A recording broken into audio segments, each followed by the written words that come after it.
Bismillahirrahmanirrahim. Rabbi shrah li sadri wa yassir li amri wahlul 'uqdatam min lisani yafqahu qawli.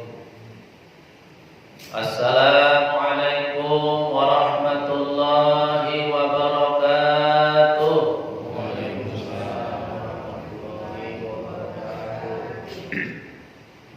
Alhamdulillahilladzi arsala rasulahu bil huda wa dinil haqq liyudhhirahu 'alad dini kullih wa kafaa billahi shahida.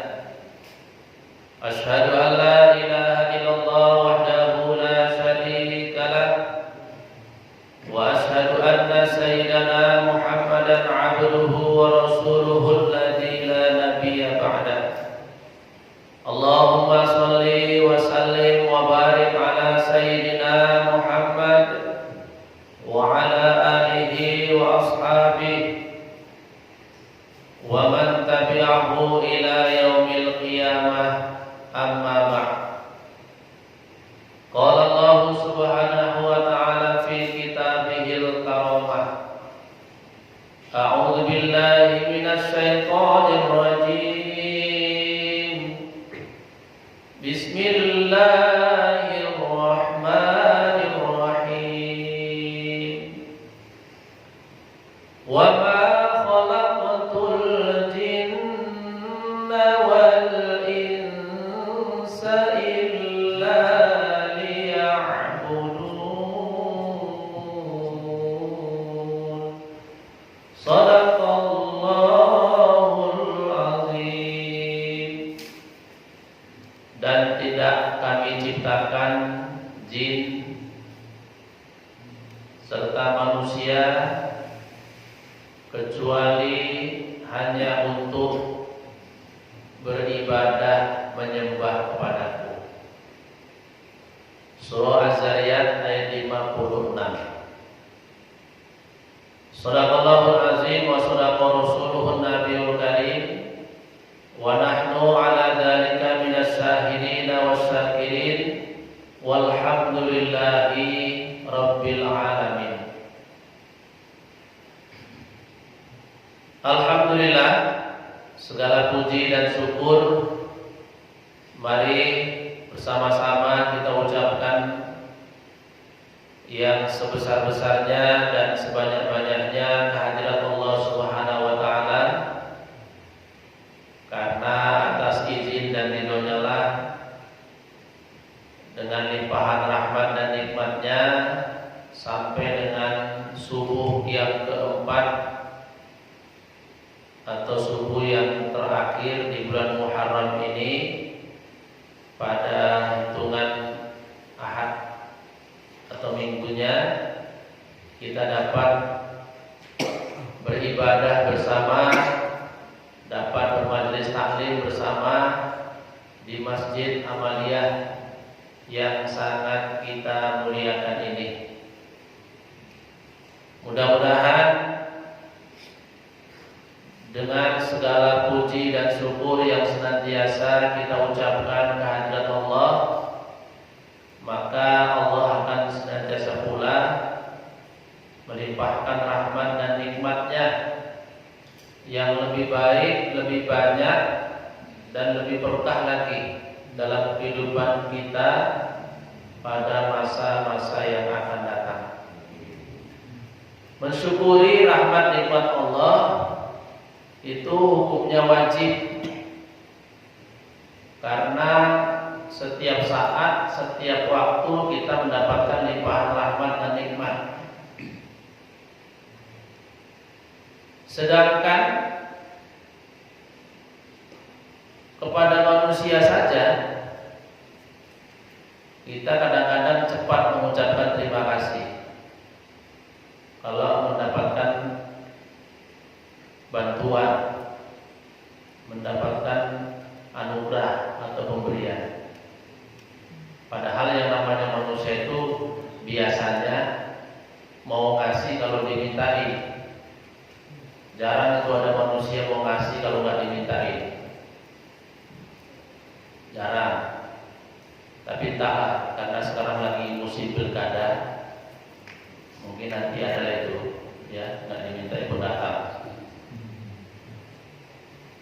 Jarang ada manusia itu yang kalau tidak dimintai mau ngasih, itu jarang. Tapi terhadap orang atau manusia yang seperti itu, kalau tiba-tiba dia datang ke rumah kita ngasih duit atau ngasih bantuan, waduh, kita berterima kasihnya luar biasa. Cium tangan, ya, cium kaki. Kenal nggak penting, yang penting duit. Bagaimana dengan Allah yang setiap saat, setiap waktu nggak kita mintain, tapi Allah kasih kita. Nggak dimintai Allah itu dikasih. Seringkah kita setiap hari minta sehat? Jarang. Kita selalunya minta duit.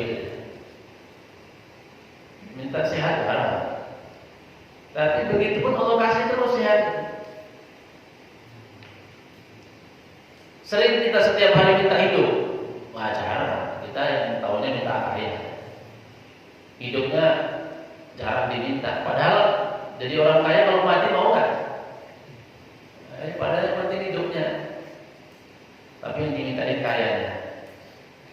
Tapi Allah kasih itu. Itulah Maha Pengasih Penyayang.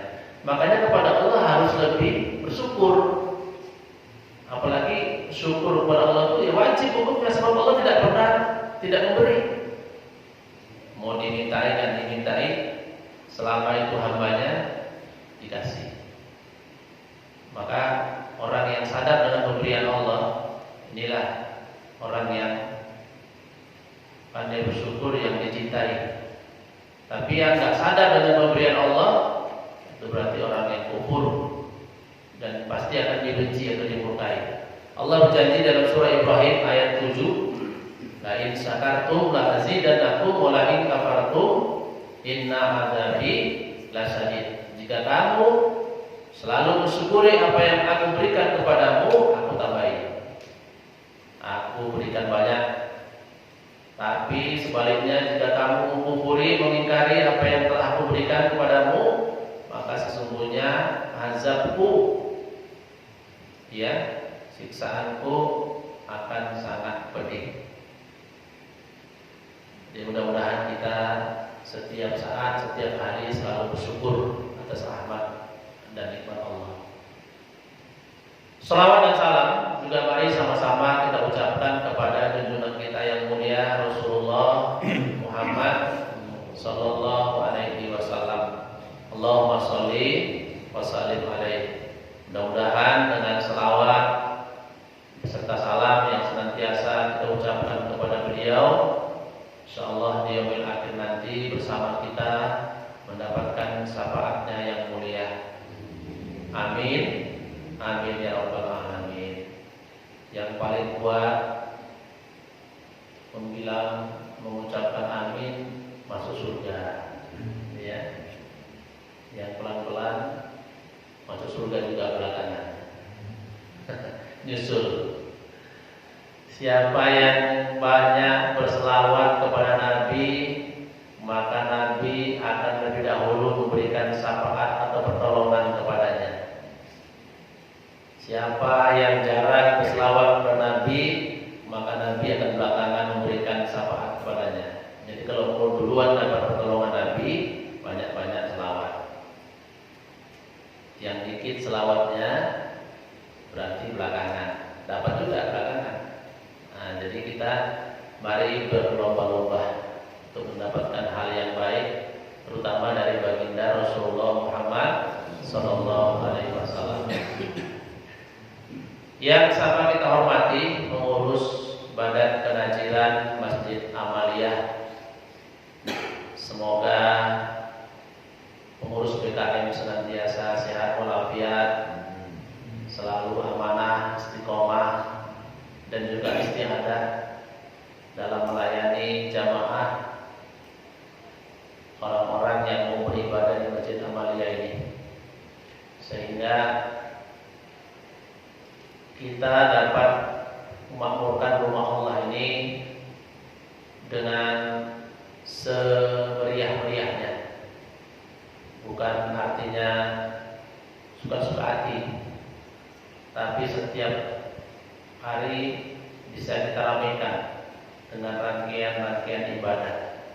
Jadi bapak-bapak bisa kumpul di sini mengadakan pertemuan pengajian, ibu-ibu bisa kumpul di sini mengadakan pertemuan pengajian, anak-anak remaja bisa kumpul juga mengadakan pertemuan pengajian, bahkan anak-anak yang kecil juga bisa kumpul di sini mengadakan pengajian. Itu artinya memeriahkan rumah Allah itu, ya, dalam bahasa agamanya memakmurkan. Jadi jangan sampai masjid kita ditutup dari aktivitas seperti itu. Jangan hanya digunakan untuk ibadah sholat saja, karena fungsi masjid yang sebenarnya sesuai dengan yang dilakukan Rasulullah SAW masa yang lalu itu banyak. Yang paling utama ada 3. Satu, sebagai tempat ibadah, terutama sholat fardu secara berjamaah. Kemudian yang kedua, sebagai tempat untuk musyawarah. Jadi membicarakan masalah umat, ya, diskusi, muzakarah, ya, itu semuanya di masjid maksudnya, tempat kumpulnya. Kemudian yang ketiga, sebagai madrasah atau maktabah, tempat memberi pendidikan pembelajaran. Itu digunakan juga masjid. Yang lainnya banyak, tapi yang paling utama itu. Makanya juga sama, kita harapkan BKM akan seperti itu juga, sehingga masjid ini betul-betul bisa hidup. Dan kalau bisa menghidupi seperti masjid di Jogja, namanya Masjid Jogokarian, ya. Itu masjid bukan hanya hidup kegiatannya, tapi bisa menghidupi masyarakat jamaahnya. Itulah masjid yang dikatakan dengan masjid saldo 0. Bapak Ibu, hadirin hadirat jamaah subuh yang dirahmati Allah Subhanahu wa taala. Di awal tadi saya bacakan surah Az-Zariyat ayat 56. Surah Az-Zariyat ayat 56 ini isinya adalah tentang fungsi dan tugas makhluk, terutama jin, khususnya manusia, dalam hidup ini. Apa fungsi tugas makhluk jin manusia dalam hidup ini? Yang paling utama adalah beribadah. Ibadah artinya menyembah. Menyembah itu tunduk, patuh, ikut, laksanakan perintah, jauhi larangan. Jadi melaksanakan perintah, menjauhi larangan itu inti dari ibadah. Maka dalam hidup ini jangan sampai ada makhluk jin atau manusia yang tidak beribadah. Kenapa? Karena tujuan penciptaannya, tujuan dia ada di permukaan bumi ini adalah untuk beribadah. Kalau dilaksanakan ibadah, maka berpahala dia. Maka tunailah tugas kewajibannya. Tapi kalau dia tidak mau beribadah, maka berdosalah dia. Ya, kenapa? Karena kewajiban tidak dilaksanakan. Nah, itu makanya dalam keseharian atau setiap hari kita harus melaksanakan ibadah. Mengapa? Karena identik dengan status kita. Kalau bicara jujur, kita ini kan hamba, ya, hamba Allah. Hamba itu dalam bahasa Arab kan dari kata abdun, hamba. Sedangkan perintah ibadah juga berasal dari bahasa Arab dengan kata yang sama, ibadah. Itu makanya yang namanya seorang abd itu harus ibadah. Seorang hamba itu ya harus tunduk, patuh melaksanakan perintah, menjauhi larangan. Apalagi sekarang ini kita masih berada di bulan yang mulia, bulan Muharram. Sebagai bulan yang mulia, Muharram ini mempunyai kelebihan yang lebih istimewa daripada bulan yang lain kecuali bulan Ramadan. Kenapa? Karena termasuk bulan haram, bulan yang mulia. Salah satu kelebihan dari bulan yang mulia, setiap amal yang kita lakukan, ya, setiap kebaikan yang kita lakukan, maka pahalanya dilipat gandakan oleh Allah Subhanahu wa taala. Nah, jadi kalau mau banyak dapat pahala beribadah ya di bulan ini, selain di bulan Ramadan, karena bulan Ramadan bulan yang paling mulia. Tapi selain bulan Ramadan, kalau kita mau banyak dapat pahala dalam beribadah ya di bulan ini, bulan Muharram. Ini sekarang kita berada di tanggal 25. Jadi masih ada 5 atau 4 hari lagi ya kita menghabisi ini. Masih ada 5-4 hari mulia lagi. Jadi banyak-banyak kita beramal ibadah. Niscaya pahala kita akan banyak diberikan oleh Allah Subhanahu wa taala. Dan ibadah ini yang kita kerjakan bukan hanya dikarenakan pahala yang besar, tapi juga karena tugas dan kewajiban kita. Tugas dan kewajiban kita. Maka silakan beribadah, silakan lakukan segala macam amal ibadah yang wajib maupun yang sunnah. Tapi kalau bisa utamakan yang wajib. Jangan yang sunnah jor-joran, yang sunnah habis-habisan, yang wajib malah berantakan, gak jelas. Ada orang rajin kali sholat sunnah, tapi sholat wajibnya cuma subuh toh, cuma maghrib, cuma isya. Kenapa? Karena di situ jamaahnya yang paling banyak. Giliran sholat sunnah duha, ya, sholat hajat, sholat istikharah, sholat tasbih, masuk lagi sholat tahajud, wah nggak pernah tinggal. Bagus, tapi tidak lebih bagus dibandingkan dengan orang yang sempurna sholat wajibnya, tapi masih sedikit sholat sunnah. Yang ideal memang wajib dikerjakan, sholat sunnah banyak. Tapi kan yang ideal ini kan jarang, ini susah gitu. Jadi kalau yang seperti itu utamakan yang wajib, yang sunnah belakangan. Kalau sudah tuntas sempurna yang wajib, mainkan yang sunnah. Jangan terbalik. Sama juga ada kadang-kadang orang rajin puasa sunnah, puasa Ramadan cuma 3 hari aja, pertama, pertengahan, terakhir. Pertama mewakili 10 hari pertama, pertengahan mewakili 10 hari kedua, ya, yang terakhir mewakili 10 hari terakhir. Udah 1, 2, 3. Yang wajib tuh, gitu deh giliran yang sunnah, Senin Kamis gak pernah tinggal. Pertengahan bulan, ya kan, 13, 14, 15. Tambah lagi dengan puasa sunnah yang sifatnya tahunan.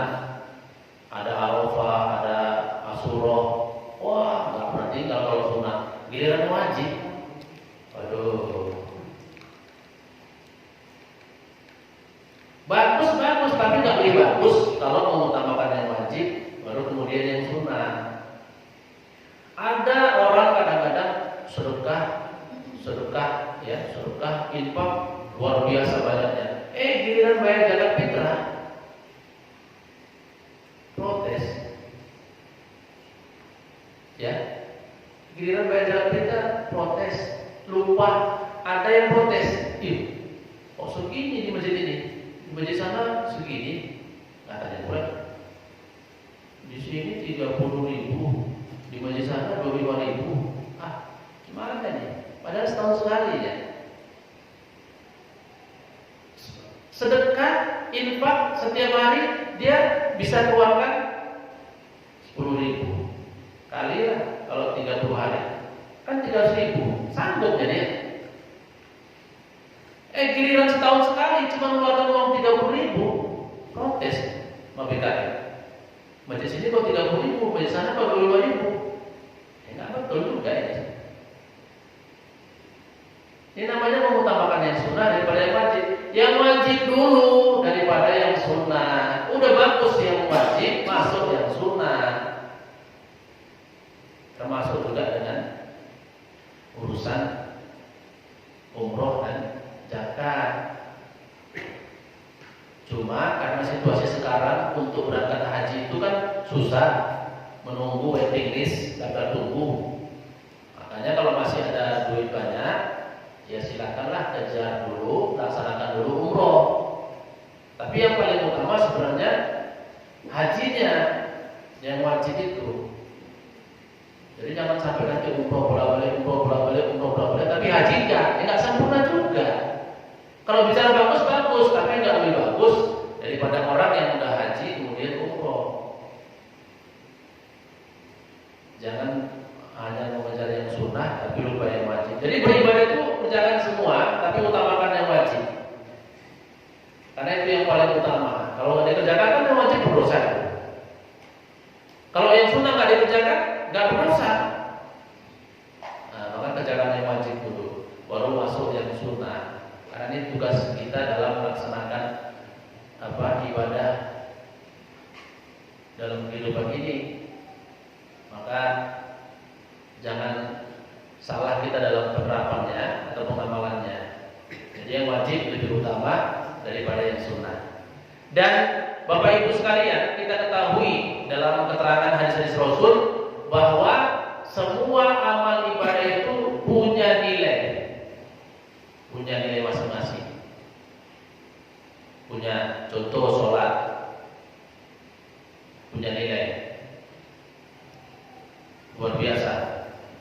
Kemudian zakat punya nilai luar biasa. Haji apalagi punya nilai luar biasa. Ya, kita tidak menguraikan nilai-nilainya. Yang pasti sholat, zakat, haji ini punya nilai yang luar biasa. Apalagi jihad, perang, membela agama, ya berjuang dalam menegakkan agama. Jelas itu nilainya itu. Hidupnya mulia, matinya mati syahid. Kan itu. Inilah yang kita harapkan dan mudah-mudahan apa yang pada kesempatan ini saya sampaikan bisa dipahami, bisa menjadi satu tambahan pengetahuan kita untuk meningkatkan amal ibadah khususnya dalam kehidupan kita sehari-hari. Baiklah, kita tutup pengajian kita, sempurnakan dengan doa, semoga dirahmati dan diberkahi Allah Subhanahu wa taala. Bismillahirrahmanirrahim. Na'udzu billahi minasy syaithanir rajim. Bismillahirrahmanirrahim. Alhamdulillahi rabbil alamin, wassalatu wassalamu ala asyrafil anbiya'i wal mursalin, sayyidina wa maulana Muhammadin wa ala alihi wa ashabihi ajma'in. Allahumma ij'al jam'ana hadha jam'an marhuma wa tafarruqana min ba'dihi tafarruqan ma'suma wahdina siratan mustaqima. Allahumma arina al-haqqa haqqan warzuqna ittiba'ah wa arina al-batila batilan warzuqna ijtinabah. Innal batila kana zahuqa. Allahumma dhakkirna minhu ma nasina wa 'allimna minhu ma jahilna waj'alna minar rasyidin. Allahumma ya muhawwilal ahwal, hawwil ahwalana ila ahsanil hal. Allahumma ya muqallibal qulub, tsabbit qulubana ala dinika wa ma'rifatika wa ta'atika fil Islam. Rabbana taqabbal minna du'aana wa su'alana innaka antas sami'ul